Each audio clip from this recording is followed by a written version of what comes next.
नमस्कार दोस्तों, YouTube के जड़ी बूटी ज्ञान चैनल में आप सभी का एक बार फिर तहे दिल से स्वागत है। दोस्तों, आज हम फिर एक और नायाब जड़ी बूटी की जानकारी लेकर आए हैं। आशा है आपको पसंद आएगी। ये जड़ी बूटी है अपराजिता, जिसको विष्णुक्रांता आदि नामों से भी जाना जाता है। कहते हैं यह औषधि रोगों को उखाड़ फेंकने में नायाब है। यह औषधि कभी भी रोगों से पराजित नहीं होती। इसी कारण इस औषधि को अपराजिता के नाम से कहकर पुकारा गया है। तो दोस्तों, वीडियो को पूरा देखें और इसमें बताई गई जानकारी का लाभ उठाएं। चलो दोस्तों, अब बात करते हैं इस बेशकीमती जड़ी बूटी की, जिसे अपराजिता के नाम से जाना जाता है। यह बूटी एक बेल यानी आरोही लता होती है जो बगीचों, बागों, सड़कों के किनारे, पेड़ पर चढ़ी रहती है। इसे घर आंगन में भी लोग लगाते हैं क्योंकि इसके फूल बड़े ही अच्छे व मोहक लगते हैं। यह बूटी दो तरह के फूलों वाली पाई जाती है, एक सफेद पुष्प वाली और दूसरी नीले फूल वाली। इसके फूलों का आकार गाय के कानों के जैसा होता है। इसकी पत्तियां गोल होती हैं जो दो दो पत्र आमने सामने रहते हैं और पक्षक के अग्रभाग में भी एक पत्र लगा रहता है। इसकी शाख पतली होती है जो लंबी होती रहती है, जिसके कारण वह लटकी रहती है। इसकी फलियां कच्ची होने पर हरे रंग की व मटर की फलियों की तरह दिखती हैं।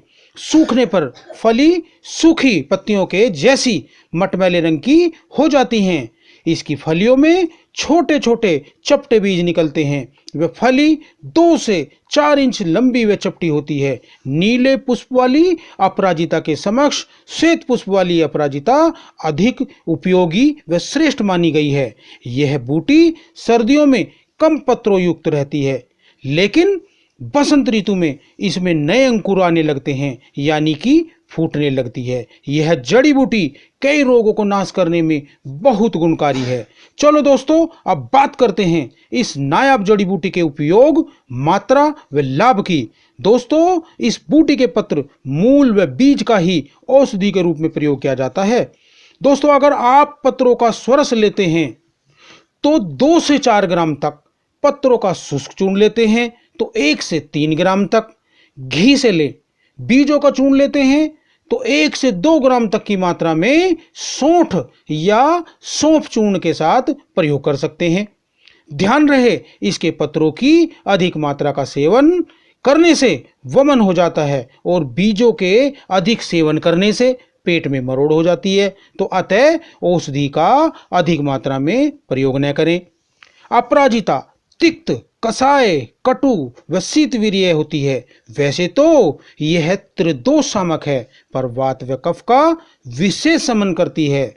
दोस्तों, यह जड़ी बूटी कई रोगों में बेहद कारगर बूटी है। औषधि के रूप में पुरातन काल से ही इसका प्रयोग होता रहा है। यह कफ वात का नाश तो करती ही है, साथ ही यह शोथ यानी कि सूजन में, मस्तिष्क रोगों में, जोड़ों के दुश्मन आंव को नाश करने में, मूत्र लाने में, पथरी रोग में, गर्भ की रक्षा करने में और थायराइड ग्रंथि के बढ़ने घटने में बेहद लाभ करने वाली बूटी है। यही नहीं, यह सुजाक रोग की पीड़ा व रोग को नाश करने में बेहद मददगार है। चलो दोस्तों, अब बात करते हैं विभिन्न रोगों में इस औषधि बूटी का प्रयोग कैसे करते हैं। दोस्तों, अगर खाने के बाद पेट में सूल हो जाता है, जिसे परिणाम सूल कहते हैं, तो इसकी जड़ का पेस्ट या चूर्ण घी और मिश्री के साथ सेवन करने से लाभ होता है। जड़ का चूर्ण 1 से 2 ग्राम तक ले।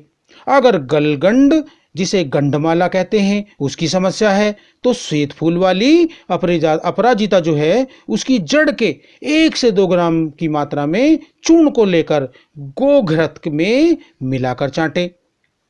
अगर दोस्तों सुजाक रोग की परेशानी है तो सुजाक रोग में आप अपराजिता चूर्ण 1 से 2 ग्राम, शीतल चीनी 2 ग्राम, काली मिर्च 2 से 3 दाने लेकर पीसकर पानी में घोलकर छानकर पिलाएं। इसको नियमित 7 दिन तक पिलाएं तो रोग में बहुत लाभ हो जाता है, बहुत यानी कि हद तक आपको परेशानी से मुक्ति मिल जाती है।